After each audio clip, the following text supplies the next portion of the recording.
sungai terkait upah industri dan domestik yang tidak terkelola dengan baik sehingga mencemari sumber-sumber air.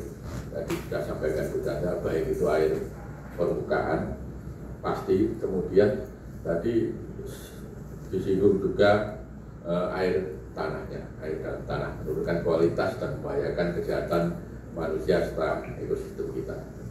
Kemudian terjadinya perubahan iklim, kita sudah tahu dan sudah ada faktanya yang kemarin El Nino, kemudian ini kok aneh, kemarau katanya kemarau basah, ada istilah kemarau basah, sehingga faktanya terjadi yang di bulan Agustus ini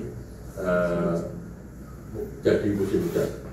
Di Jakarta juga hujan ya, sama Pak Pakan sudah mulai banjir. Nah, ini kan jadi perubahan iklim sehingga curah hujannya ekstrim, menyebabkan kadang-kadang misalnya kekeringan, kandangan, dan mengakibatkan banjir bandang. Terus kemudian degradasi lingkungan dan ahli fungsi lahan. Tadi juga disampaikan Pak Sapa tadi terkait deforestasi dan alih fungsi lahan.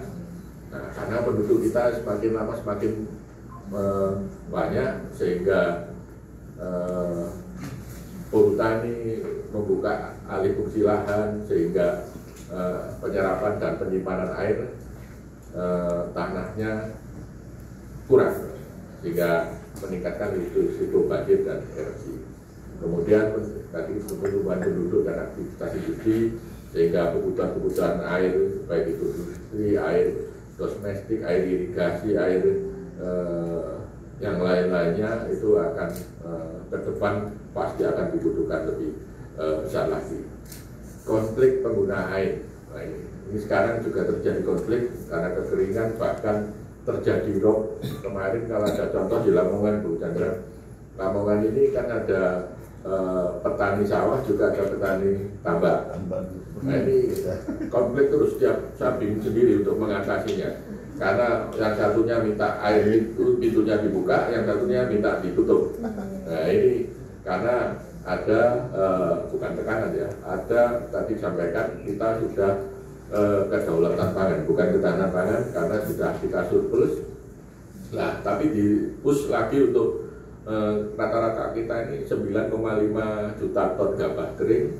Nah, tapi untuk menambah 2 juta ton gabah kering, tapi dengan luas baku sawahnya tetap ya, artinya mungkin musim tanamnya yang awalnya 1 kali menjadi bisa 2 kali menjadi 3 kali, bahkan ada yang katanya nggak tahu di kabupaten mana itu bisa sampai 4 kali. Ini yang sedang kita memang dari Kementerian Pertanian, dari Kementerian PU, kemudian dari Dinas Pertanian yang terkait semuanya kerjasama untuk kita bisa meningkatkan produksi beras. Kemudian keterbatasan infrastruktur SDA, ya ini semua pasti keterbatasan, terkait juga anggaran, terkait dengan kondisi kalau nggak salah irigasi teknik kita hanya indeksnya 5,57%. Tapi aneh ini, di Jawa Timur kondisinya seperti ini, semuanya tadi terkait bendungan yang pendangkalan, sungai pendangkalan, irigasinya banyak yang kritis kondisinya, tapi kita kedaulatan pangan. Kalau ini diperbaiki semua, tambah mungkin semakin bagus. Saya kira itu produk mungkin ada apa-apa yang perlu disampaikan, nanti mungkin akan kita bahas bersama-sama, juga akan ditingkatkan ke nasional, akan ada kajian-kajian terkait semuanya itu. Kalau ada yang perlu disampaikan, monggo Bu Chandra, mari sebagai catatan untuk diangkat ke Dewan Kepercayaan Nasional.